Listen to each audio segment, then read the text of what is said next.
ये मसलक आला हजरत का जो नारा लगता है ना, इससे एक रंग अलग आता है।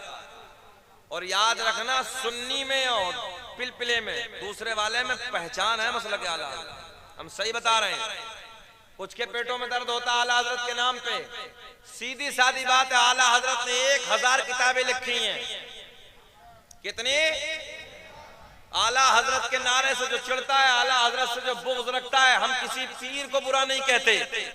और सच्चा मसले के आला हजरत वाला वो है जो किसी भी खानका के पीर को बुरा नहीं कहता। हम सारी खानकाओं को मानते हैं, चाहे वो कलियर शरीफ हो, चाहे वो किछोजा शरीफ हो, चाहे महारारा शरीफ हो, बिलग्राम शरीफ हो, मसौली शरीफ हो, कलियर शरीफ हो, अजमेर शरीफ हो, कोई भी खानका हो, मसला के आला हजरत वाला सारे पीरों को मानता है, सारे खानकाओं वाला। सुभान अल्लाह, सुभान अल्लाह।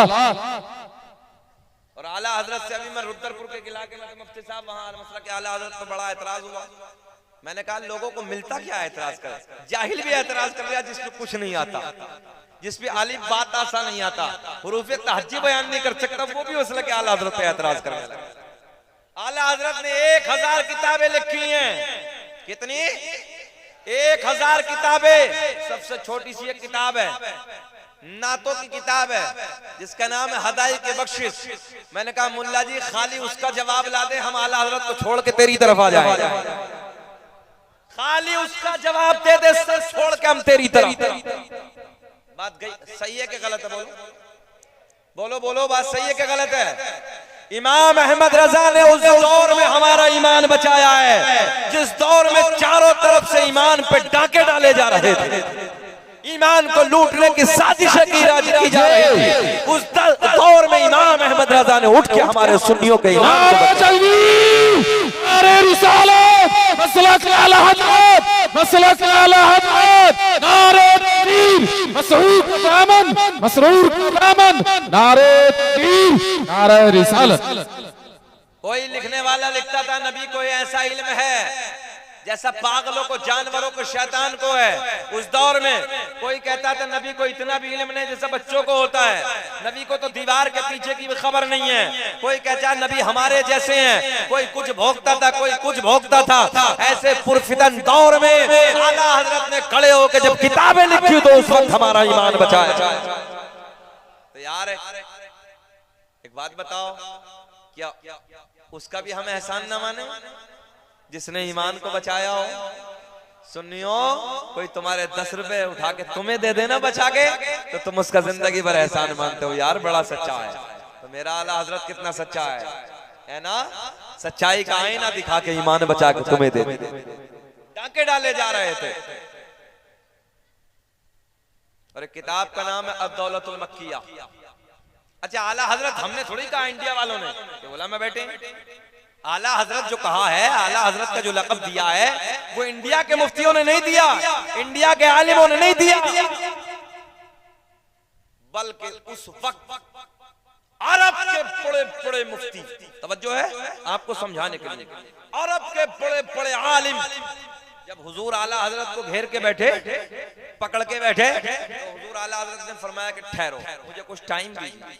सहने हरम में, खाना काबा के करीब में दोनों हाथों से लिखना शुरू कर दिया।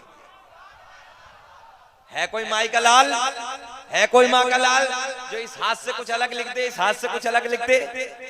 और हुजूर आला हजरत कहते थे मैं खुद नहीं लिखता था, एक हाथ पे सरकार बताते थे, एक हाथ पे मुझे गौसे आजम बताते थे। सुबह दाएं हाथ की तरफ मेरे नबी खड़े हैं, बाएं हाथ की तरफ गौसे आजम खड़े हैं, और जो वो लिखवा रहे हैं वो मैं लिखता चला जा रहा हूं। कोई हो तो लाओ ऐसा, कोई हो तो एक खत लिख के दिखवा दो, हम छोड़ देंगे आला हजरत को यार, मगर करके तो दिखाओ। अच्छा, रिकॉर्ड कब कोड टूटता है भाई? जो पिछले वाले से कोई अगला अच्छा करके दिखा दे तब रिकॉर्ड टूटता है ना। तो हमने कहा रिकॉर्ड तोड़ के दिखा दो फिर आला हजरत का। रिकॉर्ड तोड़ो, छोड़ देंगे, तेरे साथ आ जाएंगे।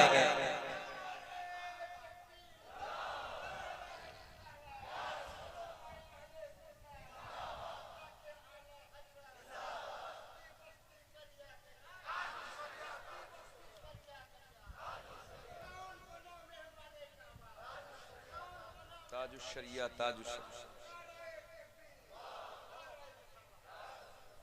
अच्छा, आला हजरत की तो बड़ी बात ब्रिक यहीं लगाते हैं अभी, वो सहने हरम की। मगर आपका बेटा, आपका पोता, आपका नवासा, जिसे दुनिया ताजुल शरिया के नाम से जानती है, वो जात बड़े बड़े मुफ्तियों ने, अरब के मुफ्तियों ने सर झुका दिया। और जाने दीजिए, अरब हुकूमत ने स्पेशल अपना वीजा देके खाना काबा को गुस्ल देने के लिए बुलाया था। एक बात बताओ नबी नगर वालों, कुछ तो देखा होगा, कुछ तो देखा होगा जो आला हजरत के बेटे को इतने लंबे जमाने के बाद खाना काबा के गुस्ल के लिए स्पेशल वीजा पे अरब हुकूमत ने बुलाया। लाओ कोई खड़ा हो, जरा किसी को बुलाएं तो हम जाने को रिकॉर्ड तोड़े। रिकॉर्ड तोड़ो तब ना। तो इमाम अहमद रजा ने उस वक्त किताब लिखी, बोले ठहर जाओ जवाब दूंगा। जब उनके पीछे नमाज नहीं पड़ी, बोले तुम्हारा अकीदा अलग है, मेरा अकीदा अलग है। तुम्हारा अकीदा है कि नबी मर गए, मिट्टी में मिल गए। तुम्हारा अकीदा है कि नबी को दीवार के पीछे की खबर नहीं। तुम्हारा अकीदा ये कि नबी इल्म गैब नहीं जानते। तुम्हारा अकीदा ये है कि जैसे शैतान को इल्म है ऐसा नबी को इल्म है। मेरा अकीदा ये नहीं है, मेरा अकीदा ये नहीं है, ये तुम्हारा है। इसलिए मैंने तुम्हारे पीछे नमाज नहीं पढ़ी। और आज भी हमारा कोई सुन्नियों का आलिम कोई भी उधर जाता है, अपनी नमाज पढ़ता है। हमारी नमाज इनके पीछे होती ही नहीं। तवज्जो है, नमाज किसके पीछे होती है? जिसका ईमान ठीक होता है। और जिसका ईमान ठीक ना हो तो नमाज कहां से? वो इमामत के लायक नहीं है। तो इमाम अहमद रजा ने कहा ठहरो, मैं जवाब देता हूँ, मुझे टाइम दीजिए। सहने हरम में खाना काबा के करीब में बैठ के दोनों हाथों से लिखना शुरू कर दिया। 6 घंटे में किताब लिखी अरबी जबान में, जिसका नाम है अद-दौलतुल मक्किया। अरब की जबान में, जो अरब वाले बोलते हैं पैदा होने के बाद, उनकी जबान में। और ऐसी ऐसी दलीलें दी। और एक जुमला और इजाफा कर लेते हैं, आला हजरत ने 6 घंटे में अपने हाथ से लिखी, कंप्यूटर 12 घंटे में निकाल के तैयार कर रहा। कंप्यूटर कितने घंटे में? 12 घंटे में तैयार। इमाम अहमद रजा ने 6 घंटे में तैयार। इस जात का नाम है आला हजरत।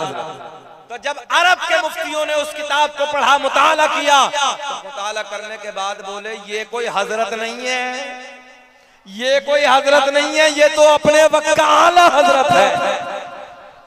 तो हमने कहा फतवा हम पे न लगाओ कि तुम्हारा आला हजरत है। हमने कहा अरब के मुफ्तियों से पूछो कहा क्यों था। तो पता चला कुछ तो देखा होगा, तभी तो इमाम अहमद रजा को आला हजरत कहा। आला हजरत की जात का हम पे बड़ा एहसास है, सुन्नियों पे बड़ा एहसास है। लोगों, फतवाए रज़विया एक किताब है, एक कितनी है? एक किताब इतनी मोटी मोटी 32 जिल्दों में। कितने जिल्दों में? 32 जिल्दों में। और सुनो, मेरा चैलेंज है, आज भी जाओ देवबंदियों का सबसे बड़ा मदरसा दारुल उलूम देवबंद सहारनपुर में, यूपी में, जाके देख लो। उसमें भी इमाम अहमद रजा फाजिले बरेलवी की फतवाए रज़विया रखी है। चैलेंज के साथ उसमें भी फतवाए रज़विया रखी है। उसी में से चोरी कर करके फतवे देते हैं। हमने कहा तुम्हें भी फतवों की जरूरत है तो इमाम अहमद रजा की नकल करनी पड़ेगी जी। मैं बड़े जिम्मेदारी के साथ कह रहा हूँ, कोई इधर की उधर की बात नहीं कहने लगा। जाओ तुम और जाकर उनकी लाइब्रेरी में देखो, आज भी फतवा रज़विया रखी है।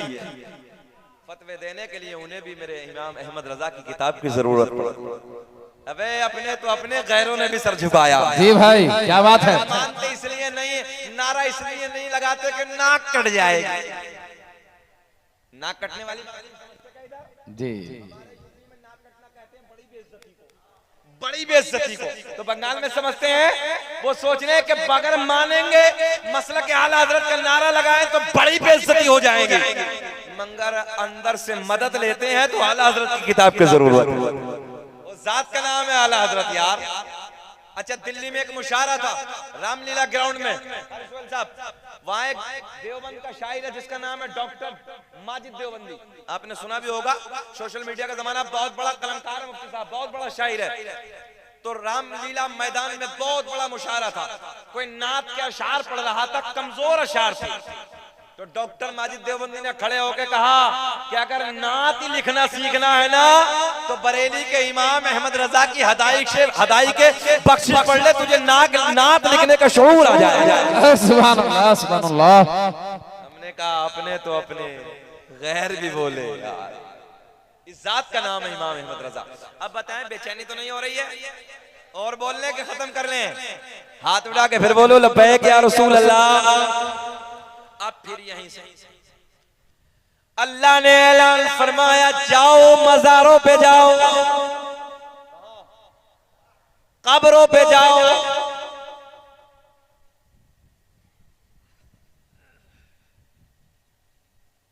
क्या है? रखो यार, हमारी तकरीर सुनो। दीवाने की नजरों को जहां देख रहा है, दीवाना खुदा जाने कहां देख रहा है। देखो ना कितना मजा आने लगा। अच्छा, अल्लाह कहां भेज रहा है? नहीं, अभी पहुंचे ही नहीं आप। अल्लाह कहां भेज रहा है? मज़ारों। कहां? कब्रों पे। किताब उठाओ, बड़ी बड़ी जिम्मेदार, हाँ, किताबों के अंदर मौजूद। उसी रात में हजरत जिब्रील चारों की कब्र पे जाते हैं।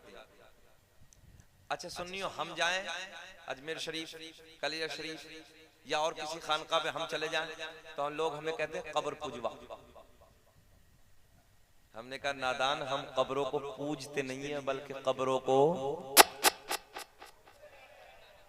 इशारे में समझा कर, हम कब्रों को पूजते नहीं है, कब्रों को चूमते हैं। ये तुम्हारी तकदीर में होगा पूजना, हमारी तकदीर में चूमना है। अब सुने, आगे चलते हैं। अल्लाह भेज रहा है। कौन भेज रहा है? अल्लाह भेज रहा है। तमाम फरिश्तों का सरदार जा रहा है। फतवा हम पे क्यों? फतवा हम पे क्यों? उधर जा रहे हैं। इंशाल्लाह कभी जिंदगी ने वफा की तो बात इससे आगे होगी। यहां से आगे, यहां ब्रेक लगा देते हैं बात पे। हजरत जिब्रील आगे गए। ये एक पैदाइश का मौजू है रबीउल अव्वल शरीफ का, मगर मेरा मकसद क्या है? बुजुर्गों की शान बयान पे। हम मज़ारों से प्यार करते हैं, हम मज़ारों से अकीदत रखते हैं, और अल्लाह का एहसान है कि मज़ारों से हम लेते हैं। हमें मज़ारों से फैज़ मिलता है। अल्लाह वालों के दरबार में जाकर जो अल्लाह से दुआएं मांगी जाती हैं, बुजुर्गों के तवस्सुल वो अल्लाह की बारगाह में कबूल होती।